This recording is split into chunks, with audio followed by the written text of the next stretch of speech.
నమస్కారం. న్యూస్కి స్వాగతం. ముందుగా ముఖ్యాంశాలు. ఆనందపురం వైసీపీ కార్యాలయంలో ప్రజా ఉద్యమం పోస్టర్ను ఆవిష్కరించిన చిన్న శ్రీను, మజ్జి సిరి సహస్ర 12 జరిగే ర్యాలీని విజయవంతం చేయాలని పిలుపు. ప్రకృతి పర్యాటకులకు గమ్యస్థానం నీలంవలస జలపాతం. మన్యం కలెక్టర్ ప్రభాకర్ రెడ్డి మన్యం జిల్లాను పర్యాటక ప్రాంతంగా అభివృద్ధి చేస్తున్నామని వెల్లడి. అంబటి రాంబాబు వ్యాఖ్యల్ని ఖండించిన మంత్రి కొండపల్లి, కూటమి ప్రభుత్వం రాష్ట్ర అభివృద్ధి కట్టుబడి ఉందని స్పష్టీకరణ. మెడికల్ కాలేజీల ప్రైవేటీకరణకు వ్యతిరేకంగా ఈ నెల 12వ తేదీన పెద్ద ఎత్తున వైఎస్ఆర్ కాంగ్రెస్ పార్టీ ఆధ్వర్యంలో నిర్వహిస్తున్న భారీ ర్యాలీని విజయవంతం చేయాలని వైసీపీ భీమిలి నియోజకవర్గం సమన్వయకర్త చిన్న శ్రీను పిలుపునిచ్చారు. ఆదివారం భీమిలి నియోజకవర్గం ఆనందపురం వైసీపీ కార్యాలయంలో మెడికల్ కాలేజీల ప్రైవేటీకరణకు వ్యతిరేకంగా జరగబోయే వైఎస్ఆర్సీపీ ప్రజా ఉద్యమంలో చిన్న శ్రీను సోల్జర్స్ అధ్యక్షురాలు మజ్జి సిరి సహస్రతో కలిసి ఆయన పాల్గొన్నారు. ఈ సందర్భంగా చిన్న శ్రీను మాట్లాడుతూ విద్య, వైద్యం ప్రజల కనీస హక్కని ఇప్పుడు కూటమి ప్రభుత్వం వీటిని ప్రజలకు దూరం చేస్తుందని మండిపడ్డారు. మాజీ సీఎం వైఎస్ జగన్ నిర్మించిన మెడికల్ కాలేజీలను ప్రైవేటీకరిస్తూ కూటమి ప్రభుత్వం తీసుకున్న నిర్ణయంపై వెనక్కి తగ్గేదాకా వైఎస్ఆర్సీపీ పోరాడుతుందని, కలిసి వచ్చే రాజకీయ పార్టీలు, ప్రజా సంఘాలు, మేధావులతో కలిసి ఉద్యమిస్తామని స్పష్టం చేశారు. మెడికల్ కాలేజీల ప్రైవేటీకరణకు వ్యతిరేకంగా ఈ నెల 12వ తేదీన భీమిలి నియోజకవర్గం తగరపు వలస ఫుట్బాల్ గ్రౌండ్ నుంచి భీమిలి ఆర్డీఓ కార్యాలయం వరకు బైక్ ర్యాలీ నిర్వహిస్తున్నట్లు తెలియజేశారు. ఈ కార్యక్రమంలో ప్రజలందరూ పాల్గొని విజయవంతం చేయాలని పిలుపునిచ్చారు. ఈ కార్యక్రమంలో వైసీపీ నాయకులు, కార్యకర్తలు పాల్గొన్నారు.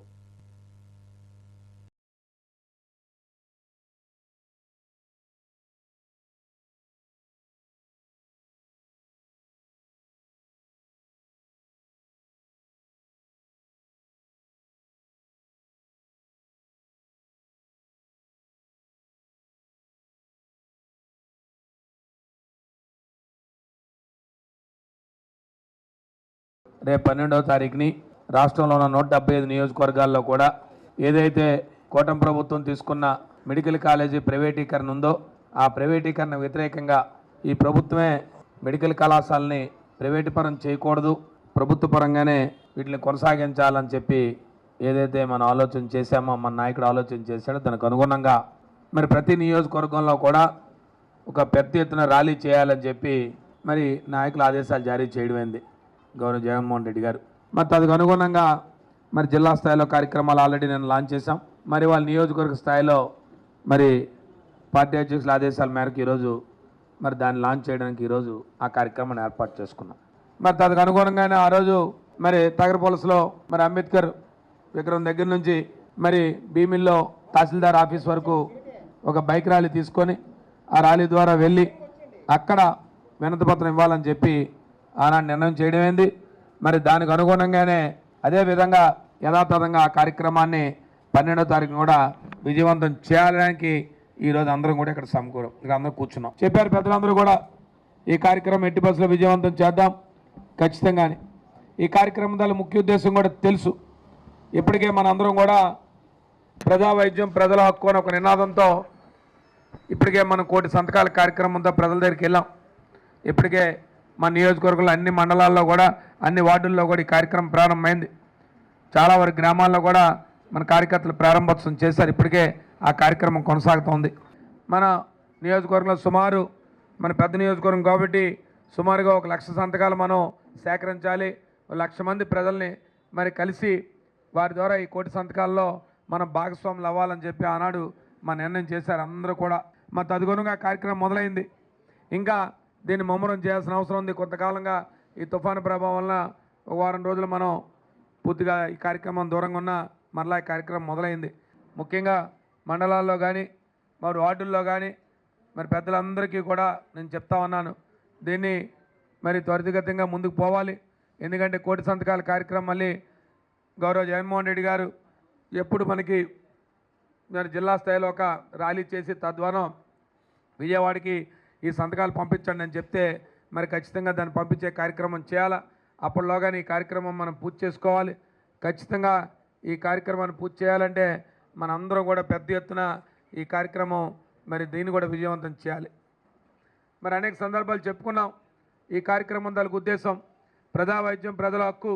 ప్రజల హక్కులు ఎప్పుడైతే కోల్పోతారో, ఏ ప్రభుత్వం అయితే రాజ్యాంగంలో ప్రజాస్వామికంగా ఎన్నికైన ప్రభుత్వం రాజ్యాంగం కల్పించిన హక్కుల్ని కాలరాస్తుందో ఖచ్చితంగా దాన్ని ఒక ప్రతిపక్ష పార్టీగా చేయాల్సిన బాధ్యతని జగన్మోహన్ రెడ్డి గారు దాన్ని ముందెత్తు తీసుకెళ్లారు.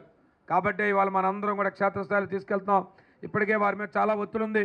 అనేక కార్లు క్లారిఫికేషన్లు ఇస్తున్నారు. పీపీపీ అంటే ఏదో రకరకాలని, లేదు ప్రభుత్వం మేమేది ప్రైవేటు వ్యక్తులకు అప్పచెప్పట్లేదని, లేదు ఈ ఆస్తులు ఇవ్వట్లేదని, లేదు ఉచితంగా వైద్యం జరుగుతుందని, ఇలా రకరకాలు చెప్తున్నారు తప్ప ఇది ప్రైవేటు పరం చేయమని చెప్పట్లేదు. మేము ముందు నుంచి చెప్తున్నాం, ఇది ప్రైవేట్ పార్ట్నర్షిప్ అని చెప్పి ముందే చెప్తున్నాం. ఇది ప్రైవేట్ వ్యక్తులకు మీరు అప్పచెప్తున్నారని చెప్తున్నాం. ఇది ప్రభుత్వం నిర్వహించాలి, వైద్యం అనేది ప్రభుత్వం ఇవ్వాలని చెప్పి మనం గంటాపదంగా చెప్తున్నాం.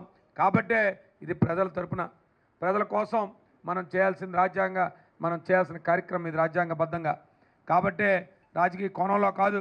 దీంట్లో నేను అనేక సందర్భాల్లో చెప్పాం. దీంట్లో అనేక మంది దీనికి సంబంధించి ఎవరైతే మద్దతు పలుకున్న రాజకీయ పార్టీలు కానీ, లేదా మద్దతు పలుకుతున్న ప్రజా సంఘాలు కానీ, లేదా మద్దతు పలుకుతున్న ఒక ఎన్జిఓస్ కానీ అందరినీ సమకూర్చుకొని ఈ కార్యక్రమం విజయవంతం చేయమని అధ్యక్షులు వారు ఆదేశాలు జారీ చేశారు. దానికి అనుగుణంగా మనం ముందుకు పోదాం. ఇప్పటికే ప్రతి మండలం నుంచి కూడా వారి ఎంతమందిని మనం బైక్ ర్యాలీతో సేకరిస్తామని చెప్పారు. ఖచ్చితంగా అది తగ్గకుండా ఇంకా ఎక్కువయ్యే విధంగా మనందరికీ గతంలో కూడా నేను చెప్పాను, భీమిలి నియోజకవర్గం అంటేనే రాబోయే రోజుల్లో మనం ఒక రోల్ మోడల్ లాగా ఉండాలి. విశాఖ జిల్లాలో విశాఖ జిల్లా పార్లమెంట్లోనే మరి భీమిలి నియోజకవర్గం ఒక రోల్ మోడల్గా ఉండాలి. విశాఖ జిల్లాలోనే రోల్ మోడల్గా ఉండాలనే ఒక సదుద్దేశంతోనే మనం ప్రారంభించాం. తెలుసు మన కష్టకాలంలో ఉన్నాం. ఇందాడే చెప్పారు హనుమంత్ గారు, రాజకీయ పార్టీలో నాయకులు వస్తూ ఉంటారు, పోతూ ఉంటారు. కానీ కార్యకర్త శాస్త్రం, కార్యకర్త ఎప్పుడు కూడా ప్రజలు పట్టుకొని ఉంటాడు. కార్యకర్తగా ముందు తెలుస్తుంది. ఎవరికి కష్టం వచ్చినా కార్యకర్త ద్వారానే నాయకులు చేరుతారు తప్ప నాయకుడికి నేరుగా ఏ కష్టం కూడా ప్రజలతో కష్టాలు రావు, కార్యకర్తలకు కష్టాలు రావు. ఎందుకంటే కార్యకర్త బలంగా ఉంటేనే. కార్యకర్త ఎప్పుడైతే అక్కడున్న గ్రామస్థాయి నాయకుడు కానీ, వార్డు స్థాయి నాయకులు కానీ ప్రజలతో సత్సంబంధాలు ఉంటేనే ఆ సమస్యలన్నీ కూడా నాయకత్వంగా వస్తాయి. నాయకులకు అనేక ఆలోచనలు ఉంటాయి. నాయకులు ఇంకా ఉన్నతమైన స్థానాలకు వెళ్ళాలనో, లేదా వేరొక రాజకీయ పార్టీల ద్వారా మనకు స్థానాలు వస్తాయనో రాజకీయంగా ఆలోచనలు చేస్తూ ఉంటారు. కానీ కార్యకర్త ఎప్పుడూ కూడా తను నమ్ముకున్న సిద్ధాంతం కోసం, తను నమ్ముకున్న నాయకుడి కోసం పనిచేసే నాయకత్వమే ఉంది. దానికి భీమిలే ఉదాహరణ. కార్యకర్తల బలమైన నియోజకవర్గం భీమిలి నియోజకవర్గం అని ఖచ్చితంగా రాబోయే రోజుల్లో ఉదాహరించేలాగా మనం ముందుకు వెళ్దామని చెప్పి మీ అందరూ ఉండుంటే ముందుంటాను. తప్పకుండా ఎప్పుడు కూడా మేము గతంలో అనేక సందర్భాల్లో చెప్తాను. అనేక సందర్భాల్లో ఎక్కడ 100 మంది కూర్చున్నా మీకు చెప్తాను, మీ గౌరవం తగ్గనివ్వకుండా, కార్యకర్త గౌరవం తగ్గకుండా, నాయకత్తుల గౌరవం తగ్గకుండా ముందుకు వెళ్తానని చెప్పి మరొకసారి మీ అందరికీ చెప్తూ, ఏదైతే 12వ తారీఖున మనకి నిర్ణయించిన కార్యక్రమం ఉందో తప్పకుండా దాన్ని విజయవంతం చేయడానికి ప్రతి ఒక్కరు భాగస్వామి కావాలని, మీ వార్డుల్లో కూడా మీరు సమావేశాలు పెట్టుకోండి, మీ మండలాల్లో కూడా మీరు సమావేశాలు పెట్టుకోండి. తప్పకుండా ఆ కార్యక్రమాన్ని మీరు అందరూ చేయండి. మండలాల్లో కూడా ఒకసారి సమావేశాలు పెట్టుకొని మళ్ళీ ప్రెసిడెంట్లు, ఎంపీటీసీలు అందరితో కూడా మండల పార్టీ అధ్యక్షులు నేను కోరుతా ఉన్నాను, ఎంపీపీలు కానీ జడ్పీటీసీలు కోరుతా ఉన్నాను. మీరు మీ సమావేశాలు ఏర్పాటు చేసుకొని తప్పకుండా ఆ కార్యక్రమం విజయవంతం చేయడానికి తగు ఏర్పాట్లు చేయాలని, వైఎస్ఆర్ పార్టీ జగన్మోహన్ రెడ్డి నాయకత్వంలో ఈ ర్యాలీలు ఎందుకు చేస్తున్నారు, ఇవాళ ఈ కార్యక్రమం ఇప్పటికే ప్రతి వాడికి వెళ్ళింది, గ్రామాల్లోకి వెళ్ళింది, ఇవాళ ప్రజలకు కూడా చేరింది. ఇది అయ్యో మన జగన్మోహన్ రెడ్డి 17 మెడికల్ కళాశాలలు తీసుకొస్తే ఈ ప్రభుత్వం వచ్చి దీన్ని అమ్మే కార్యక్రమం చేస్తుంది, ప్రైవేట్ గతులకు అప్పగించే కార్యక్రమం చేస్తుంది అనే విషయాన్ని ప్రజల్లో తీవ్ర వ్యతిరేకత వస్తుంది. వాళ్ళ పార్టీలో కూడా తీవ్ర వ్యతిరేకత వస్తుంది. తప్పకుండా దీన్ని ఒక సామాజిక బాధ్యతగా ప్రజాస్వామ్యంలో రాజ్యాంగబద్ధంగా కాలరాస్తున్న ఏదైతే హక్కులు ఉన్నాయో దాన్ని కాపాడుకోవడానికే వైఎస్ఆర్సీపీ పార్టీ ఒక ప్రధాన ప్రతిపక్ష పార్టీ ముందుకెళ్తుందన్న విషయాన్ని మరొకసారి గుర్తు చేస్తూ దీన్ని ఖచ్చితంగా విజయవంతం చేయాలని చెప్పి మరొకసారి కోరుకుంటూ, ప్రజాప్రతినిధులు కూడా ప్రభుత్వం దృష్టికి తీసుకెళ్ళాలి. ఇక్కడున్న స్థానిక ప్రజాప్రతినిధులు కూడా తీసుకెళ్ళి ప్రభుత్వం దృష్టిలో పెట్టి ఆ కుటుంబాలను ఆదుకోవాలని చెప్పి మీ ద్వారా కోరుకుంటూ, మరి రేపు 12వ తారీఖున జరగబోయే కార్యక్రమం విజయవంతం చేయాలని చెప్పి, మరి ఆ కార్యక్రమం భీమిల్లో జరిగిన కార్యక్రమం ఒక్కసారి ఉలిక్కిపడేలాగా, ముఖ్యంగా విశాఖ జిల్లాలో ఉలిక్కిపడేలాగా అందరూ కూడా ఇవాళ భీముల్లోనే ఇలాంటి కార్యక్రమం జరిగిందంటే మనం ఇంకా బాగా చేయాలని చెప్పి పక్క నియోజకవర్గాలు ఆలోచన చేసే విధంగా మనందరం కూడా కష్టపడి పనిచేయాలని చెప్పి ఖచ్చితంగా దాన్ని విజయవంతం చేయాలని చెప్పి మరొకసారి కోరుకుంటూ నేను సెలవు తీసుకుంటా ఉన్నాను. విశాఖ జిల్లా భీమిలి మండలంలోని బోడమెట్టపాలెం జొన్నాడు టోల్గేట్ సమీపంలో ఉన్న శ్రీ భువనేశ్వరి మాతా శక్తిపీఠం ప్రాంగణంలో ప్రతి సంవత్సరం నిర్వహించే శ్రీ మహాచండీ హోమం కార్యక్రమం ఈసారి కూడా ఆధ్యాత్మికంగా భక్తి శ్రద్ధలతో జరిగింది. ఈ కార్యక్రమాన్ని శ్రీ నిర్మలానందగిరి స్వామి ఆధ్వర్యంలో చాతుర్మాసి వ్రత కార్యక్రమంలో భాగంగా నిర్వహించారు. ఈ కార్యక్రమానికి ముఖ్య అతిథిగా ప్రముఖ సమాజ సేవకురాలు చిన్న శ్రీను సోల్జర్స్ అధ్యక్షురాలు మధ్య సిరి సహస్ర పాల్గొన్నారు. ఈ మేరకు అక్కడికి చేరుకున్న ఆమెకు నిర్వాహకులు ఘన స్వాగతం పలికారు. ఈ సందర్భంగా సిరి సహస్ర మాట్లాడుతూ ప్రతి ఏడాది కార్తీక మాసంలో నిర్మలానందగిరి స్వామివారు మహాచండీ హోమం నిర్వహించిన విశేషమని, ఈ హోమానికి ఉత్తరాంధ్రతో పాటు ఒడిశా, ఛత్తీస్గఢ్ ప్రాంతాల నుండి కూడా భక్తులు తరలి వస్తున్నారని తెలిపారు. హోమం అనంతరం భక్తులకు అన్నప్రసాద పంపిణీ చేయడం జరిగిందన్నారు. శ్రీ మహాచండీ హోమం ద్వారా శ్రీ భువనేశ్వరి మాత అనుగ్రహంతో ప్రజల్లో దైవభక్తి, ధర్మాచరణ, జ్ఞాన వైరాగ్యాలు కలిగి సమాజం సుఖ సంతోషాలతో జీవించాలని ఆమె ఆకాంక్షించారు.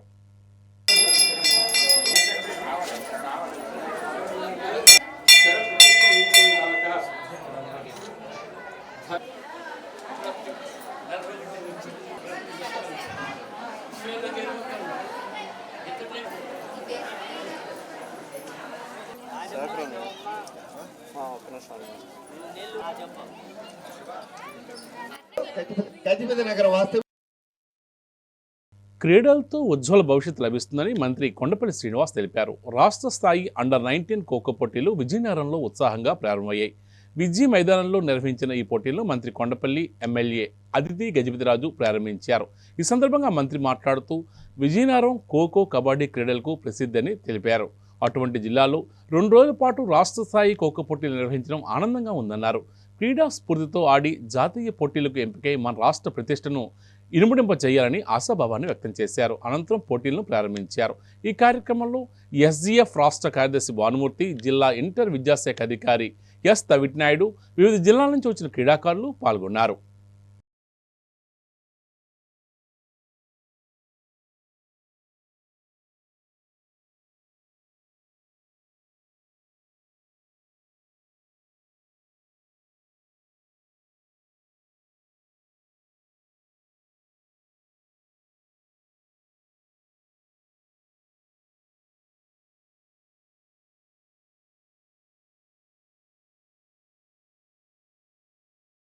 Very good, very good. So every team is a winner now. That's nice. నాకు స్పోర్ట్స్ అంటే చాలా ఇష్టం. ఎందుకంటే స్పోర్ట్స్ లో మనకి మెంటల్ ఫిట్నెస్ ఉంటుంది, ఫిజికల్ ఫిట్నెస్ ఉంటుంది, స్పోర్టివ్ స్పిరిట్ పెరుగుతుంది, విన్నింగ్ తెలుస్తుంది, లూజింగ్ తెలుస్తుంది. విన్నింగ్ ఎంజాయ్ చేయొచ్చు, లూజింగ్ కూడా ఎంజాయ్ చేయొచ్చు. ఓడిపోతే పెద్దగా బాధపడాల్సిన అవసరం ఉండదు. గెలిస్తే దాన్ని ఎంజాయ్ చేసి ప్రౌడ్ గా చెప్పుకునే మూమెంట్ కూడా ఉంటుంది. లూజ్ అవుతే నెక్స్ట్ టైం ఎలా గెలవాలని కూడా ఆలోచన వస్తుంది. అవునా? మన తప్పులు మనం కరెక్ట్ చేసుకోవచ్చు. బాధపడకుండా నెక్స్ట్ టైం మనం ఎలా విన్ అవ్వాలి, నెక్స్ట్ మన అపోనెంట్ టీముల్లో స్ట్రాంగ్ ఏంటి, మనలో వీక్నెస్ ఏంటి, దాన్ని నెక్స్ట్ మ్యాచ్ కి మనం ఎలా కరెక్ట్ చేసుకోవాలి అనేది ప్రధానంగా మనకు నేర్చుకోవచ్చు. స్పోర్ట్స్ కూడా చాలా ఒక ఫ్రెండ్లీ ఎన్విరాన్మెంట్ లో మీరు ఆడుకోవాలి. ప్రతి ఒక్కరికి కూడా లైఫ్ లో ఉన్నటువంటి గుణపాఠాలన్నీ కూడా మీరు పార్టిసిపేట్ చేసే ఈవెంట్ లోనే ఉంటుంది. అవన్నీ కూడా నేర్చుకోవచ్చు. ఎవరు అమ్మాయిల దగ్గర అంత ఫాస్ట్ గా ఎవరు వేయలేదు. అలాంటి ప్లేయర్ మన ఆంధ్రప్రదేశ్ నుంచి రిప్రజెంట్ చేయడం, మన సీఎం గారు కూడా స్పెషల్ గా ఆవిడని పిలిపించి నాతో పాటు ఒక ముగ్గురు ఆవిడని ఎయిర్పోర్ట్ నుంచి సీఎం గారికి ఇంటి వరకు తీసుకువెళ్ళి ఘనంగా స్వాగతం పలికి ఆవిడకి సత్కరించి ఆవిడకి గ్రూప్ 1 ఉద్యోగం ఇవ్వడమే కాకుండా ఆవిడకి ఇల్లు కట్టుకోవడానికి ఒక 1000 గజాల స్థలం కడపలో ఇవ్వడం అంటే ఎంత బాగా అభినందిస్తారు అనే విషయం కూడా మీరు తెలుసుకోవాలి. ఆ టీంలో మీరు కూడా అవుతారా? So definitely I applause and I congratulate each one of your team. అందరూ కూడా ఇక్కడికి రావడం, విజయనగరం రావడం, మీ అందరూ కూడా ఆనందిస్తారు. Wish you all good luck, wish you all the best for your life. And this competition will make you learn something. ఏదో నేర్చుకున్నాను తెలుసుకోండి. కప్పు విన్ అయ్యామా లూజ్ అయ్యామా పక్కన పెడితే every individual has a learning process. ప్రకృతి పర్యాటకులకు కొత్త గమ్యస్థానం నీలంబల్స్ జలపాతమని జిల్లా collector doctor N Prabhakar Reddy పేర్కొన్నారు. పార్వతీపురం మన్యం జిల్లా పర్యటన భాగంగా పాచిపేట మండలం నీలంవలస జలపాతాన్ని జిల్లా కలెక్టర్ సందర్శించారు. ఈ సందర్భంగా ఆయన మాట్లాడుతూ పాచిపేట మండలంలో ఉన్న సుందరమైన నీలంవలస జలపాతం పర్యాటకులను విశేషంగా ఆకర్షిస్తుందని పేర్కొన్నారు. దట్టమైన అటవీ ప్రాంతంలో కొండల నడుము నెలకొని ఉన్న ఈ జలపాతం ప్రకృతి అందాలను ఆస్వాదించే వారికి ఒక ప్రశాంతమైన వాతావరణాన్ని అందిస్తుందని చెప్పారు. జిల్లా పర్యటనలో భాగంగా అక్కడ జరుగుతున్న అభివృద్ధి పనులను పరిశీలించిన ఆయన యువతకు అధికారులకు పలు సూచనలు చేశారు. ప్రకృతి పర్యాటకులు, సాహసయాత్రికులు, ఛాయాగ్రాహకులు నీలంవలస జలపాతాన్ని సందర్శించి ఇక్కడ ప్రశాంతమైన వాతావరణాన్ని అనుభూతి చెందుతారని తెలిపారు. ఎంతటి ప్రకృతి సహసిద్ధమైన జలపాతానికి పర్యాటకులు విశేషంగా వచ్చేలా అన్ని మౌలిక వసతులు కల్పించాలన్నారు. ఈ కార్యక్రమంలో వివిధ శాఖాధికారులు, సిబ్బంది పాల్గొన్నారు.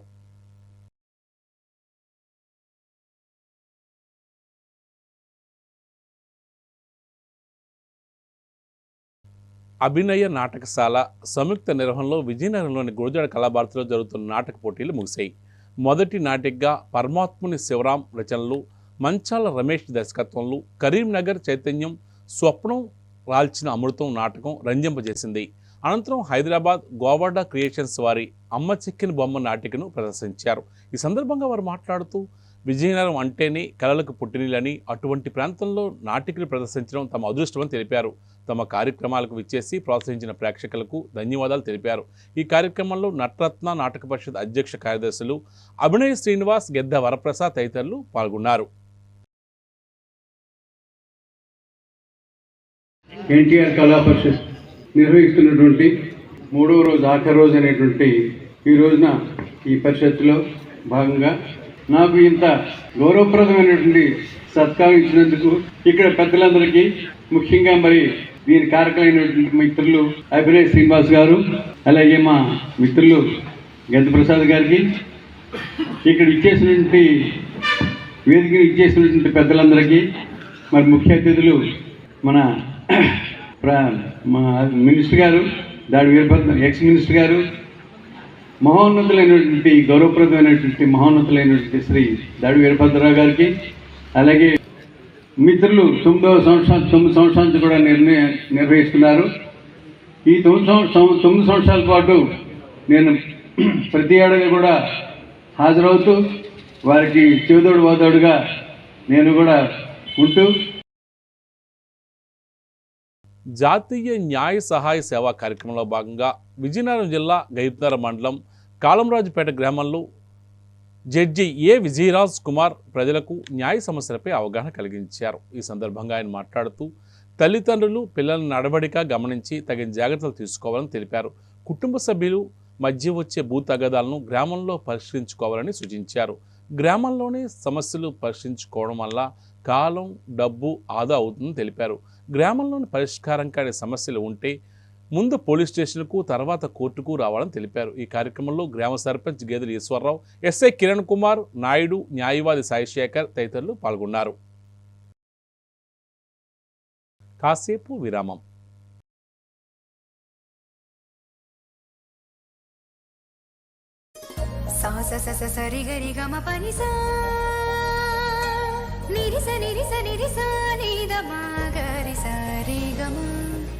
అమ్మాయికి తన సొగసే ఆనందం, మన మనసే దోచేనే తన అందం, అందానికి ప్రతిరూపం ఆభరణం,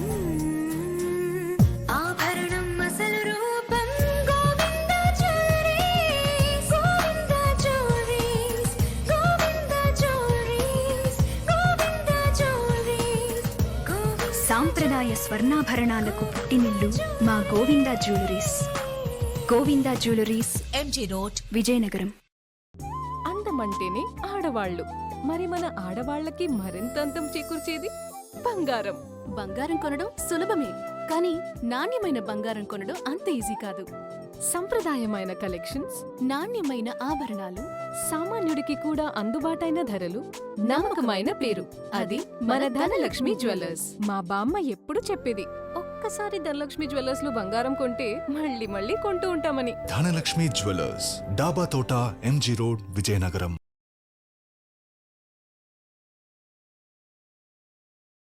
రాష్ట్రంలో వైసీపీ అధికారంలో ఉన్నా లేకపోయినా ప్రజల మేలు కోసం నిరంతరం పనిచేస్తూనే ఉంటుందని మాజీ డిప్యూటీ స్పీకర్ కోల్గట్ల వీరభద్రస్వామి స్పష్టం చేశారు. విజయనగరం జిల్లా కేంద్రంలోని తన నివాసంలో మీడియా సమావేశం నిర్వహించారు. ఈ సందర్భంగా ఆయన మాట్లాడుతూ మెడికల్ కాలేజీల ప్రైవేటీకరణకు వ్యతిరేకంగా వైఎస్ జగన్మోహన్ రెడ్డి పిలుపు మేరకు భావితరాల భవిష్యత్ కోసం 1 కోటి సంతకాల సేకరణ కార్యక్రమం చేపడుతున్నట్లు తెలిపారు. పేద విద్యార్థులకు వైద్య విద్యను అందించడంతో పాటు పేదలకు నాణ్యమైన వైద్యం అందించేందుకు వైఎస్ జగన్ పాలనలో 8,000 కోట్ల రూపాయలతో రాష్ట్రంలో 17 మెడికల్ కళాశాల నిర్మాణానికి శ్రీకారం చుట్టి 3,000 కోట్లు ఖర్చు చేశారని గుర్తు చేశారు. వైఎస్ఆర్సీపీ హయాంలోనే 7 మెడికల్ కళాశాలలు పూర్తి చేసి 5 తరగతులు ప్రారంభించారని, మిగిలిన కళాశాల నిర్మాణంలో ఉన్నాయన్నారు. చంద్రబాబు అధికారంలోకి వచ్చాక 10 మెడికల్ కళాశాలను తన వాళ్లకు కట్టబెట్టేందుకు ప్రయత్నిస్తున్నారని మండిపడ్డారు. ప్రభుత్వ నిర్ణయానికి వ్యతిరేకంగా ఈ నెల 12వ తేదీన వైఎస్ఆర్సీపీ ఆధ్వర్యంలో జరిగే నిరసన కార్యక్రమానికి అందరూ హాజరై విజయవంతం చేయాలని పిలుపునిచ్చారు. ఈ కార్యక్రమంలో వైసీపీ నాయకులు, కార్యకర్తలు పాల్గొన్నారు.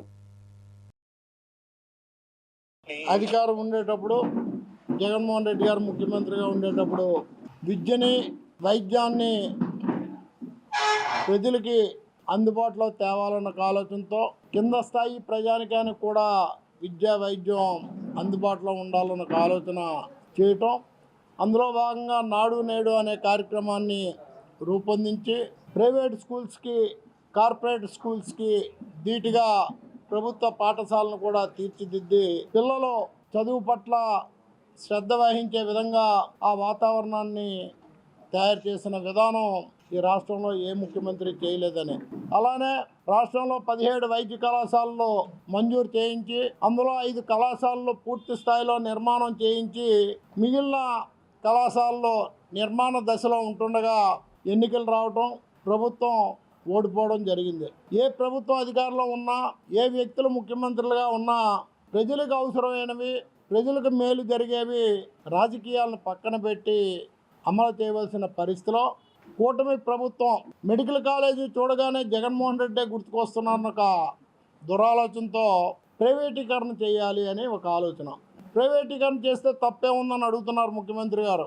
మేము చెప్తున్నాం, ప్రభుత్వ హాస్పిటల్ కేజీహెచ్ హాస్పిటల్ ఉంది, అదేవిధంగా మా విజయనగరంలో ప్రైవేటు మెడికల్ కాలేజీ ఉంది. పేదవాడికి ఉచిత వైద్యం medical college, private medical college జరుగుతుందా అని అడుగుతున్నాం. వాళ్ళు వ్యాపారం నిమిత్తం డబ్బు పెట్టి తిరిగి ఆ కాలేజీల హాస్పిటల్ ద్వారాగా డబ్బు ఏ విధంగా సంపాదించుకోవాలో ఆలోచిస్తారు తప్ప పేదవాడికి ఉచిత వైద్యం అందుబాటులో రాదని మేము గంటబద్ధంగా చెప్పగలుగుతున్నాం. మా విజయనగరం జిల్లాకు వస్తే జిల్లా కేంద్రంలో వైద్య కళాశాలను స్థాపించి తరగతులు ప్రారంభించి ఈరోజు 3rd ఇయర్ క్లాసులు కూడా జరుగుతూ పోస్ట్ గ్రాడ్యుయేషను సీట్లు మంజూరైన పరిస్థితిలో నిపుణులైన ఎక్స్పీరియన్స్ ఉన్న డాక్టర్స్ రావడం, ప్రొఫెసర్స్గా అవనండి, డాక్టర్స్గా అవనండి, వాళ్ళ సేవలు విజయనగరం జిల్లాలో అందుబాటులోకి వచ్చాయి. రానున్న కాలంలో కేజీహెచ్ హాస్పిటల్ స్థాయి హాస్పిటల్ విజయనగరం మెడికల్ కాలేజీ పక్కనే నిర్మాణం జరుగుతుంది. ఈ జిల్లా ప్రజానికం, ముఖ్యంగా పేద ప్రజానికం ఏదైనా అనారోగ్య సమస్యలు వస్తే విశాఖపట్నం కేజీహెచ్ వరకు వెళ్లకుండా విజయనగరంలోనే వైద్య సౌకర్యాలు లభించే అవకాశం ఉన్న పరిస్థితిలో మీరు చేస్తున్న ఈ ప్రైవేటీకరణని యావత్ వైఎస్ఆర్ కాంగ్రెస్ పార్టీయే కాదు, ప్రజలు కూడా వ్యతిరేకిస్తున్నారని గవర్నర్ గారికి తెలియజేయాలన్న ఒక ఆలోచనతో ఈ రాష్ట్రంలో ఉన్న ప్రజల నుంచి 1 కోటి సంతకాలని సేకరించి రాష్ట్రంలో ఉన్న గవర్నర్ గారికి అందజేయాలన్న ఒక సంకల్పంతో గత కొన్ని రోజులుగా ప్రజల్ని కలిసి ప్రజలకు చెప్పి ఇగో ఈ పరిస్థితిలో మీ తాలూకా మద్దతు కావాలంటే వాళ్ళు స్వచ్ఛందంగా సంతకాలు చేస్తున్నారు. అందులో భాగంగానే బుధవారం నాడు రాష్ట్రంలో ఉన్న 175 నియోజకవర్గాల్లో మండల అధికారులకి ఒక రిప్రజెంటేషన్ ఇవ్వాలి. ఈ ప్రభుత్వ కుట్రల ప్రయత్నాన్ని విరమించుకోవాలి, ఈ మెడికల్ కాలేజీల్ని ప్రభుత్వమే నిర్మాణం చేయాలి, ఆ విధంగా కాలేజీలు నడపాలని కూడా మా తాలూకా డిమాండ్ని ఎంఆర్ఓల ద్వారాగా ఈ రాష్ట్ర ప్రభుత్వానికి తెలియజేస్తున్నాం. అందులో వైఎస్ఆర్ కాంగ్రెస్ పార్టీ నాయకులే కాకుండా ప్రజలు కూడా స్వచ్ఛందంగా వచ్చి పాల్గొమని కోరుతున్నాం. వైఎస్ఆర్ విగ్రహం ఉన్న సిఎంఆర్ జంక్షన్ నుంచి ఎంఆర్ఓ ఆఫీస్ వరకు ఆ ర్యాలీ కొనసాగుతుంది. అధికారం ఉన్నా అధికారం లేకపోయినా వైఎస్ఆర్ కాంగ్రెస్ పార్టీ ప్రజల మన్నన కోసం, ప్రజల మేలు కోసం పనిచేస్తుందన్న విషయాన్ని మరొకసారి మీ అందరికీ గుర్తు చేస్తూ, రేపు బుధవారం నాడు 12వ తారీఖున జరిగే ఎంఆర్ ఆఫీస్ ర్యాలీల్లో అందరూ పాల్గొని ఆ కార్యక్రమాన్ని జయప్రదం చేయాలని మరొకసారి మీ ద్వారాగా ఈ ప్రజానికాన్ని, వైఎస్ఆర్ కాంగ్రెస్ పార్టీ నాయకులు, కార్యకర్తల్ని, కుటుంబ సభ్యుల్ని కోరుతున్నాం. విజయనగరం జిల్లా ఎస్పీ దామోదర్ రాజాం పోలీస్ స్టేషన్ను ఆదివారం సందర్శించారు. స్టేషన్ మ్యాపు, సీసీ కెమెరాలు, రికార్డులు, స్టోర్ రూమ్, వివిధ కేసుల్లో పట్టుబడిన వాహనాలను పరిశీలించారు. ఈ సందర్భంగా ఎస్పీ మాట్లాడుతూ సైబర్ మోసాలు, నేరాలు జరుగుతున్న తీరు గురించి ప్రజలను చైతన్యపరచాలని సిబ్బందికి సూచించారు. ఎవరైనా గంజాయి వినియోగించినా, విక్రయాలు జరిపినా వారిపై చర్యలు తీసుకుంటామని హెచ్చరించారు. చెడు నడత కలిగిన వ్యక్తులపై ప్రత్యేకంగా నిఘా పెట్టాలని, వారి ప్రవర్తనను ఎప్పటికప్పుడు గమనిస్తూ ఉండాలన్నారు. ఈ కార్యక్రమంలో చిబురుపల్లి డీఎస్పీ రాఘవులు, సిఐ అశోక్ కుమార్, సిబ్బంది పాల్గొన్నారు.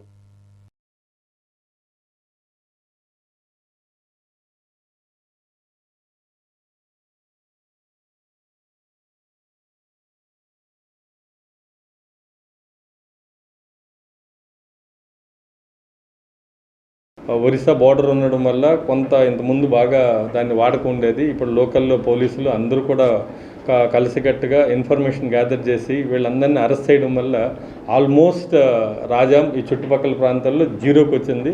ఇలాంటి ఎవరైనా ఉంటే కూడా మీరు డైల్ 100కి మీరు తెలియజేయండి, లేదా మా పర్సనల్గా చేస్తే మీ డీటెయిల్స్ ఎవరికి పలానా కాలనీలో పలానా వాళ్ళు తాగుతున్నారు, అమ్ముతున్నారంటే వాళ్ళ డీటెయిల్స్ ఎవరికి కూడా మేము ఫోన్ చేసిన వాళ్ళ details will keep them in the ప్రైవసీగా, సీక్రెట్గా పెడతాం. అలాంటివి నా రాజాం టౌన్లో ఎటువంటి శాంతి భద్రతలకి విఘాతం లేకుండా మంచి శాంతి పద్ధతులు ఉండే విధంగా, ప్రశాంతమైనటువంటి వాతావరణం ఉండే విధంగా ప్రజలందరూ కూడా మాకు అలాంటి ఏదైనా ఇన్ఫర్మేషన్ ఇస్తే ఇమ్మీడియట్లీ విల్ టేక్ యాక్షన్. గాంజాని 100% టాప్ ప్రయారిటీ మాకు. అది యువతని దూరంగా ఉండాలి. ఎవరైనా నేను అందరినీ కోరుకునేది ఒకటే, గాంజాని ఒక్కసారి టచ్ చేసినా, దాన్ని చూడాలి, చూసి టచ్ చేసి ప్రయత్నం చేశారంటే ఎప్పుడైనా సరే వాళ్ళు జైలుకి పోవడం గ్యారంటీ. అందుకని దాన్ని చూడాలనుకోవద్దండి, దాన్ని టచ్ చేయాలనుకోకండి, దాన్ని వాడాలి, గంజాయిని తాగాలి అన్నటువంటి ఆలోచనలు కూడా ఎవరు రానిది, దూరంగా ఉండండి. తల్లిదండ్రులు కూడా మీ పిల్లలు ఏం చేస్తున్నారు అనేది కూడా మీరు ఒక కన్నేసి పెట్టాలి. సో ఆ విధంగా యువతకు నేను అప్పీల్ చేస్తున్నాను.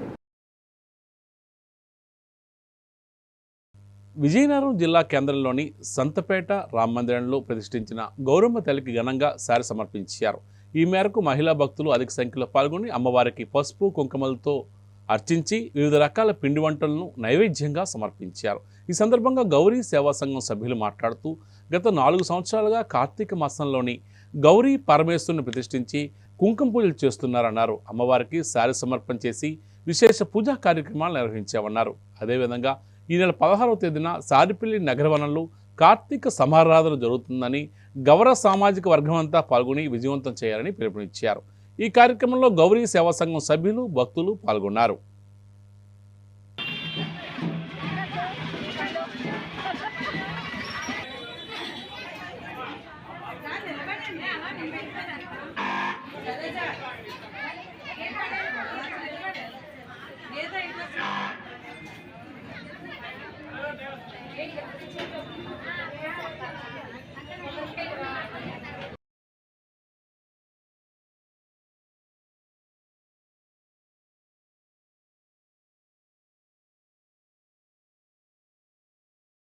కార్తీక సమారాధన నిమిత్తం ఈరోజు క్యాలెండర్ ఆవిష్కరణ, అలాగే 2026 క్యాలెండర్ ఆవిష్కరణ మరియు కార్తీక సమారాధన ఇన్విటేషన్ కార్డ్స్ ఈరోజు మన గౌరీ సేవా సంఘం సభ్యులు, పెద్దలు అందరి సమక్షంలో ఈ యొక్క క్యాలెండర్ ఆవిష్కరణ చేయడం జరిగింది.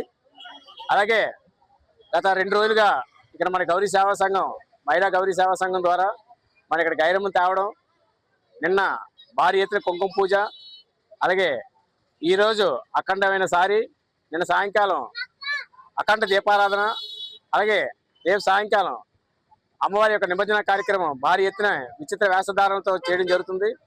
కనుక ఈ కార్యక్రమాలన్నిటికీ ఈ 3 రోజులు మన గౌరవ జాతీయులు అలాగే చుట్టుపక్కల ఉన్న వాళ్ళందరూ విచ్చేసి ఈ యొక్క కార్యక్రమం జయప్రదం చేస్తారని మరి కోరుచున్నాము. గౌరీ జాతీయులు అందరం కలిసి గైరమ్మను తేవడం జరిగింది మొన్న 6వ తేదీన. 6వ తేదీన గైరమ్మని తెచ్చిన తర్వాత నిన్న అనగా 7వ తేదీన ఉదయం కుంకుమ పూజలు, సాయంకాలం దీపారాధన చేయడం జరిగింది. 8వ తేదీనేమో సారి ఊరేగింపు ఇప్పుడు భారీగా జరపడానికి మేము అందరం సిద్ధమయ్యాము. ప్రతి జాతి ఇంటి నుంచి కూడా ప్రతి ఒక్క మహిళ కూడా సారీని పట్టుకొని వచ్చి అమ్మవారికి నివేదన చేయడానికి ఇప్పుడు రెడీగా ఉన్నారు అందరూ కూడాను. అలాగే రేపు అమ్మవారిని సాయంకాలం రామనారాయణులు అనుపు కార్యక్రమం చేయడానికి మేము అందరం నిర్ణయించుకున్నాము. ఈ గైరమ్మ జాతర అంతా కూడాను గౌరీ మహిళా సేవా సంఘం తరపు నుంచి, గౌరీ సేవా సంఘం తరపు నుంచి కూడా జరుగుతుంది. ఈ 4 రోజులు గైరమ్మ సంబరాలు కూడా చాలా ఘనంగా జరగాలనేసని మేము అనుకుంటున్నాం. అలాగే మా గైరమ్మ ఆశీస్సులు కూడా మా అందరికీ ఉండాలనేసని, ఎప్పుడు ఈ గైరమ్మ సంబరాలు ఎలా దిగ్విజయంగా జరగాలని కూడా మేము అందరం ఆశిస్తున్నాము. విజయనగరం జిల్లా బొబ్బిలి పారాది కాజ్వే పునర్నిర్మాణ పనులు వేగంగా పూర్తి చేయాలని ఎమ్మెల్యే బేబీ నాయన వంతెన పనులు చూస్తున్న కాంట్రాక్టర్ను ఆదేశించారు. బొబ్బిలి మండలం పారాది కాజ్వే పనులను ఆయన ఆదివారం పరిశీలించారు. కాజ్వే పనులు పూర్తి చేసి అందుబాటులోకి తేవాలన్నారు. నూతన వంతెన పనులు వేగంగా పూర్తి చేస్తే బిల్లులు సకాలంలో మంజూరయ్యేలా చూస్తారని హామీ ఇచ్చారు. వాహనదారులు ఇబ్బందులు పడకుండా చూస్తామన్నారు. ఈ కార్యక్రమంలో టీడీపీ నాయకులు, కార్యకర్తలు పాల్గొన్నారు. మెడికల్ కాలేజీల ప్రైవేటీకరణకు వ్యతిరేకంగా ఈ నెల 12వ తేదీన వైఎస్ఆర్సీపీ ప్రజా ఉద్యమ కార్యక్రమానికి సంబంధించిన సమావేశం విజయనగరం జిల్లా రాజాం వైఎస్ఆర్సీపీ కార్యాలయంలో నిర్వహించారు. ఈ మేరకు రాజాం ఇన్ఛార్జ్ పాలే రాజేష్, మాజీ ఎంపీ బెల్లాన చంద్రశేఖర్ కలిసి పోస్టర్ని ఆవిష్కరించారు. ఈ సందర్భంగా వారు మాట్లాడుతూ ప్రజలకు ఎంతో ఉపయుక్తంగా ఉన్న ప్రభుత్వ మెడికల్ కళాశాలను ప్రైవేటీకరణ చేయడం దారుణమన్నారు. కూటమి ప్రభుత్వం దురాగతాలపై వైసీపీ ప్రజల పక్షాన్ని నిలబడి పోరాటం చేస్తుందని స్పష్టం చేశారు. ఈ కార్యక్రమంలో వైఎస్ఆర్సీపీ నాయకులు, కార్యకర్తలు పాల్గొన్నారు. ప్రభుత్వంపై, ముఖ్యంగా యువ నాయకుడు నారా లోకేష్పై అంబటి రాంబాబు చేసిన వ్యాఖ్యలను ఖండిస్తున్నానని రాష్ట్ర మంత్రి కొండపల్లి శ్రీనివాస్ అన్నారు. ఆదివారం విజయనగరం జిల్లా కేంద్రంలోని తన కార్యాలయంలో మీడియా సమావేశం నిర్వహించారు. ఈ సందర్భంగా ఆయన మాట్లాడుతూ రెడ్ బుక్ రాజ్యాంగంలో కేవలం ప్రజలను ఇబ్బంది పెట్టిన నాయకులు, అధికారుల పేర్లు మాత్రమే ఉన్నాయని, వారిపైనే చర్యలు తీసుకోవడం జరుగుతుందన్నారు. కక్షపూరిత రాజకీయాలు టీడీపీ చరిత్రలో లేవని స్పష్టం చేశారు. అదేవిధంగా కేంద్ర పౌర విమానయాన శాఖ మంత్రి రామ్మోహన్ నాయుడుపై జెడ్పీ చైర్మన్ మధ్య శ్రీనివాసరావు చేసిన వ్యాఖ్యలు అర్ధరహితమని తెలిపారు. భోగాపురం విమానాశ్రయం కోసం భూసేకరణ చేసింది వైకాపా ప్రభుత్వమని, టీడీపీ ప్రభుత్వం ఏమీ చేయలేదని మాట్లాడడం హాస్యాస్పదమన్నారు. ప్రభుత్వమైన అపోజిషన్ పార్టీలో ఉన్న ప్రజల కోసమే పనిచేయాలని, వారి కోసం సలహాలు, సూచనలు ఇస్తే పరిశీలిస్తామన్నారు. కేవలం అసత్య ప్రచారాల కోసం మీడియా సమావేశాలను ఏర్పాటు చేయడం వల్ల ప్రజలకు ప్రయోజనం లేదని తెలిపారు. ఈ సమావేశంలో టీడీపీ నాయకులు, కార్యకర్తలు పాల్గొన్నారు. అంబటి రాంబాబు గారు చేసిన వ్యాఖ్యల మీద ఖండించడానికి ప్రెస్ మీట్ ప్రత్యేకించి పెట్టడం జరిగింది. ఆయన మా యువ నాయకుల్ని గురించి మాట్లాడడం చాలా విడ్డూరంగా ఉంది. ఎందుకంటే ఈరోజు గౌరవ ముఖ్యమంత్రి కానీ, మా యువ నాయకులు లోకేష్ గారు కానీ, అలాగే deputy chief minister Pawan Kalyan garu కానీ కలిసికట్టుగా రాష్ట్రాన్ని ముందుకు తీసుకెళ్లాలన్న ఆలోచనతో కలిసికట్టుగా ఎలక్షన్స్లో కంటెస్ట్ చేసి ప్రజల మన్ననలు పొంది ఒక భారీ విజయం చేకూర్చి ఈరోజు ప్రభుత్వాన్ని, ఆంధ్రప్రదేశ్ రాష్ట్రానికి ఒక మంచి దిక్సూచిలాగా తీసుకెళ్లే ప్రయత్నం చేస్తుంటే ఆయన చేస్తున్నటువంటి వ్యాఖ్యలు చాలా విడ్డూరంగా ఉన్న విషయాన్ని మీకు తెలియజేసుకుంటున్నాను. ఎందుకంటే ఈరోజు మా యువ నాయకులు లోకేష్ గారు రెడ్ బుక్ గురించి రాసుకోవడం వాస్తవమే, కానీ తప్పు చేసిన ఏ అధికారిని కూడా మేము వదలట్లేదు. అలాగని చెప్పి శాంతి భద్రతలు కోల్పోకుండా వాస్తవ పరిస్థితులు పూర్తిగా తెలుసుకొని ఎవరైతే నిజంగా తప్పు చేశారో వాళ్ళకి శిక్ష పడేలా చేస్తూ పరిపాలన పూర్తిగా అంకిత భావంతో ఒక న్యూట్రల్గా ప్రజలకి ఒక నమ్మకాన్ని కలిగించే విధంగా ఈరోజు పరిపాలన చేస్తున్నటువంటి గౌరవ ముఖ్యమంత్రి గారు, అలాగే ఉన్న మంత్రి హోమ్ మినిస్టర్ గారు అందరూ కూడా మనం అబ్జర్వ్ చేస్తూ ఉన్నాం. ఈరోజు లిక్కర్ స్కామ్లో బయటపడుతున్నటువంటి అరెస్టులు కావచ్చు కానీ, లేకపోతే ఇతర ఇష్యూస్లో ఏవైతే నకిలీ మద్యం చేస్తున్నటువంటి అరెస్టులు అవ్వచ్చు కానీ, ప్రజల పక్షాన ఉంటూ ఎవరైతే తప్పు చేశారో పార్టీలకు అతీతంగా వాళ్ళని శిక్షించాలి. ఈ వ్యవస్థ బాగుండాలి. ఈ వ్యవస్థలో ప్రజలకు ఒక నమ్మకాన్ని కల్పించాలి. ఈ ఆంధ్రప్రదేశ్ రాష్ట్రం ఫామ్ అయిన తర్వాత పెట్టుబడులు ఈ రాష్ట్రానికి రావాలంటే ఒక మంచి పరిపాలన ఈ రాష్ట్రంలో ఉండాలి. శాంతి భద్రతలు కాపాడే పరిపాలన ఇక్కడ ఉండాలి. ఒక ఖచ్చితమైనటువంటి నమ్మకం కలిగించేటువంటి ప్రభుత్వం ఇక్కడ ఉండాలనే ఒక ఆలోచనతో పరిపాలన చేస్తుంటే రెచ్చగొట్టే ప్రయత్నం ఈరోజు ఆయన చేస్తున్నారు. ఈరోజు మా యువ నాయకులు లోకేష్ గారు చాలా శాంతి భద్రతలతో చాలా ప్రశాంతంగా ముందు రాష్ట్రాన్ని మనకి ఇచ్చినటువంటి ప్రజలు ఇచ్చినటువంటి అవకాశాన్ని పూర్తిగా వినియోగించి ఈ రాష్ట్రానికి పెట్టుబడులు తీసుకురావాలి, రాష్ట్ర యువతకి దారిలో పెట్టాలి, రాష్ట్ర యువతకి అవకాశాలు కల్పించాలని ఎంత కష్టపడుతున్నారు విషయం మనందరికీ తెలుసు. ఆయన ప్రతి ఇన్వెస్ట్మెంట్ని కూడా ఏది వదలకుండా జాగ్రత్తగా స్పీడ్ ఆఫ్ డూయింగ్ బిజినెస్. ఈరోజు ఈ కాంపిటేటివ్ వరల్డ్లో ఇతర రాష్ట్రాలు కూడా మనతో పోటీ పడుతుంటే మనం స్పీడ్ ఆఫ్ డూయింగ్ బిజినెస్ అని ప్రతి ఇన్వెస్ట్మెంట్ని కూడా వెంటనే ఛేదించుకొని వాళ్ళకి కావాల్సినంత సపోర్ట్ మెకానిజం తీసుకొని వాళ్ళు వెంటనే గ్రౌండ్ చేసే ప్రయత్నం మా యువ నాయకులు లోకేష్ గారు చేస్తున్నారు. మీరు మాట్లాడేటప్పుడు ప్రజలకు అవసరమైన విషయాలు మాట్లాడండి. ఒక అపవాద వేస్తే ప్రజలు ఎవరు కూడా నమ్మబోరని సంగతి మీరు ఏదైనా సూచన సలహాలు ఉంటే ఇవ్వండి. అంతేగాని మీరేదో ఒక అపవాదం వేసి మీరేం చేయలేదనడం ఖచ్చితంగా అది కరెక్ట్ కాదు. ఆ విషయాన్ని మీ ద్వారా ఆయనకి తెలియజేసుకుంటున్న విషయం తెలియజేసుకుంటున్నాను. ఆంధ్రప్రదేశ్ రైతు సంఘం విజయనగరం జిల్లా 9వ మహాసభలు ఎస్కోట పట్టణంలో ఘనంగా నిర్వహించారు. ఈ కార్యక్రమానికి రాష్ట్ర అధ్యక్షుడు వి కృష్ణయ్య, ఉపాధ్యక్షుడు మర్రాపు సూర్యనారాయణ ముఖ్య అతిథిగా హాజరయ్యారు. ఈ మేరకు ఆర్టీసీ కాంప్లెక్స్ నుండి పట్టణంలోని ప్రధాన వీధుల గుండా రైతులతో భారీ ర్యాలీ నిర్వహించారు. అనంతరం సుబ్బిరామరెడ్డి కళ్యాణ మండపంలో జిల్లా అధ్యక్షుడు బుద్ధరాజు రాంబాబు అధ్యక్షతన మహాసభ ప్రారంభమైంది.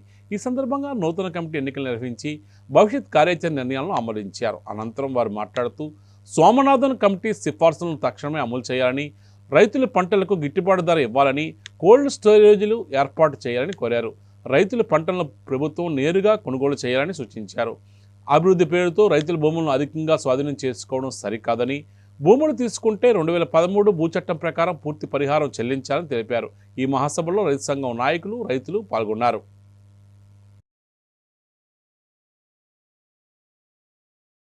ఐక్యరాజ్య సమితి 2వ వరల్డ్ సోషల్ సమ్మిట్ దోహా సదస్సులో ప్రతినిధిగా పాల్గొన్న దళిత బహుజన శ్రామిక యూనియన్ రాష్ట్ర ప్రధాన కార్యదర్శి పి చిట్టిబాబు విజయనగరం జిల్లా కేంద్రంలోని యూత్ హాస్టల్లో మీడియా సమావేశాన్ని నిర్వహించారు. ఈ సందర్భంగా ఆయన మాట్లాడుతూ ఐక్యరాజ్య సమితి సెక్రటరీ జనరల్ ఆంథోనియా గుటారెస్ అధ్యక్షతన ప్రారంభమైన సదస్సు ఈ నెల 7వ తేదీ వరకు కొనసాగిందన్నారు. ఐక్యరాజ్య సమితిలో సభ్యులుగా ఉన్న 193 దేశాలు అధికార ప్రతినిధులతో పాటు వివిధ స్వచ్ఛంద సంస్థల ప్రతినిధులు కూడా పాల్గొన్నారని తెలిపారు. అంతర్జాతీయ మానవ హక్కుల ఒప్పందం ప్రకారం అన్ని రకాల వివక్షతలను, పేదరికం, ఆకలి చావులు నిర్మూలించాలని, పౌరులకు సామాజిక భద్రత కల్పించడం ప్రాథమిక హక్కు అని సదస్సు పిలుపునిచ్చిందని తెలిపారు. పౌరులు స్వేచ్ఛగా తమ అభిప్రాయాన్ని తెలియజేసే హక్కు విరివిగా వినియోగించుకునే వాతావరణాన్ని కల్పించాలని సదస్సు కోరిందని తెలిపారు. ఈ కార్యక్రమంలో జిల్లా child rights forum convenor Bevireddy Shankarrao, దళిత బహుజన శ్రామిక యూనియన్ జిల్లా కార్యదర్శి ఎంపీ రాజు, ఇతర ప్రజా సంఘాల నాయకులు, ప్రతినిధులు పాల్గొన్నారు. ఐక్యరాజ్య సమితి నిర్వహించినటువంటి 2వ సెకండ్ వరల్డ్ సోషల్ సమితికి ఎంపిక కాబడడం అత్యంత ప్రధానంగా విజయనగరం జిల్లా నుంచి ఒక మారుమూల ప్రాంతం బొబ్బిలి మండలం రంగరాయపురం విలేజ్లో ఉన్నటువంటి నేను విజయనగరం వచ్చే గత 30 సంవత్సరాలుగా దళితులు, ఆదివాసీలు, బాలలు, మహిళలు, అత్యంత బడుగు బలహీన వర్గాల కోసం పనిచేస్తున్నటువంటి క్రమంలో మరి గత మే నెలలో నేషనల్ అవార్డు రావడం ఒక అవకాశం అనుకుంటే, అన్నింటికంటే ఈరోజు ఐక్యరాజ్య సమితి నిర్వహిస్తున్నటువంటి సమావేశానికి ప్రతినిధిగా నేను ఎన్నుకోబడడం ఇదందరికీ మన విజయనగరం పట్టణానికి గొప్ప గర్వకారణం అని నేను భావిస్తూ ఉన్నాను. రెండవది, ఈ యొక్క ఐక్యరాజ్య సమితి నిర్వహించినటువంటి ఈ సమావేశంలో సుమారు 193 దేశాల ప్రతినిధులు పాల్గొన్నారు. ప్రభుత్వాల యొక్క ప్రతినిధులతో పాటు ప్రభుత్వ రాయబారులు పాల్గొన్నారు. వీటితో పాటు సివిల్ సొసైటీ ఫోరమ్స్ అని ప్రజల కోసం పనిచేస్తున్న స్వచ్ఛంద సంస్థలు ఏవైతే ఉన్నాయో ఆ స్వచ్ఛంద సంస్థల నుంచి ప్రతినిధులను కూడా తీసుకోవడం జరిగింది. Global forum of communities discriminated on వర్కినిటీస్ అనేటువంటి GFOD ఆర్గనైజేషన్ నుండి నేను ప్రతినిధిగా వెళ్ళడం, మరి ఇండియా నుంచి సుమారు 12 మంది ప్రతినిధులు పాల్గొనడం, అందులో నేను ఒకటి కావడం చాలా గర్వకారణం. మరి ఈ సమావేశాల్లో భారతదేశంలో కానీ ప్రపంచంలో కానీ పేదరికం అనేది ఉండకూడదు, ఆకలి చావులు ఉండకూడదు, అసమానతలు తగ్గించబడాలి, లింగపరమైన వివక్షలు నిర్మూలించబడాలి, కులం పేరు మీద, మతం పేరు మీద, జాతి పేరు మీద, రంగు పేరు మీద, వయస్సు మీద కానీ ఎక్కడ కూడా వివక్షలు ఉండకూడదు అనేది ఈ రోజు దోహా డిక్లరేషన్ 3, 4, 5, 6 తారీఖులో జరిగిన ఈ డిక్లరేషన్ లో సామాజిక భద్రత కూడా మానవ హక్కులే, సామాజిక భద్రత కల్పించడం, పెన్షన్స్ ఇవ్వడము, వాళ్ళని ఆదుకోవడం అనేది అది మానవ హక్కు అవుతుంది తప్ప సంక్షేమం కాదని ఈ డిక్లరేషన్ నిర్వచించింది. మరి ఈ డిక్లరేషన్లో అన్నిటికంటే కీలకంగా మరి ముఖ్యంగా మాట్లాడే గొంతులు ఏవైతే ఉన్నాయో, వార్తలు రాస్తున్న గొంతులు, ప్రశ్నిస్తున్నటువంటి గొంతులు, వారికి కూడా మానవ హక్కుల్లో భాగమే. జర్నలిజాన్ని ప్రోత్సహించడం అనేది కూడా మానవ హక్కుల్లో భాగమే. వారి సంక్షేమాన్ని కూడా ముందుకు తీసుకుని వెళ్ళాలని చర్చలు నడవడం జరిగింది. సో ఈ విధంగా దేశాల్లో చూస్తే అన్నిటికంటే ముఖ్యంగా భారతదేశంలో దళితులు ఏ విధంగా అయితే వివక్షతకు గురి కాబడుతున్నారో, మిగతా దేశాల్లో కూడా ప్రపంచమంతా అభివృద్ధి చెందిన ప్రకటిస్తూనే, రెండో అత్యాధునిక యుగంలో మనం వెళుతూనే మనము మరొక శైలిలో పేదరికం విపరీతంగా పెరగడం, అసమానతలు పెరగడం అనేది ఒక భయంకరమైన విషయం. ఈ అసమానతలు తగ్గడం కోసమే ఈ దోహా డిక్లరేషన్ జరిగింది, ఐక్యరాజ్య సమావేశం నిర్వహించింది. మరలా 30 సంవత్సరాల ఈ సమావేశంలో ఇప్పటికే సుస్థిర అభివృద్ధి లక్ష్యాలు ఏవైతే పెట్టారో వాటన్నింటినీ కూడా సాధించాలి. ఆ దిశగా మనం ముందుకు వెళ్ళాలని చెప్పేసి ఈ డిక్లరేషన్ ఇచ్చింది. ఆ డిక్లరేషన్ ని ఎవరైతే 193 దేశాలు పాల్గొన్నాయో, సంతకాలు చేసాయో, అవన్నీ కూడా ఆ దేశాలు సక్రమంగా అమలు చేసి పౌరుల యొక్క భద్రత కాపాడాలని కోరుతూ ఉన్నాం. ఎంఎం న్యూస్ ముగించే ముందు ముఖ్యాంశాలు మరోసారి. ఆనందపురం వైసీపీ కార్యాలయంలో ప్రజా ఉద్యమం పోస్టర్ను ఆవిష్కరించిన చిన్నశ్రీను, మజ్జి సిరి సహస్ర. 12 జరిగే ర్యాలీని విజయవంతం చేయాలని పిలుపు. ప్రకృతి పర్యాటకులకు గమ్యస్థానం నీలంబల్స్ జలపాతం మన్యం కలెక్టర్ ప్రభాకర్ రెడ్డి. మన్యం జిల్లాను పర్యాటక ప్రాంతంగా అభివృద్ధి చేస్తున్నామని వెల్లడి. అంబటి రాంబాబు వ్యాఖ్యల్ని ఖండించిన మంత్రి కొండపల్లి. కూటమి ప్రభుత్వం రాష్ట్ర అభివృద్ధి కట్టుబడి ఉందని స్పష్టీకరణ. వార్తలు సమాప్తం. చూస్తూనే ఉండండి ఎంఎం న్యూస్.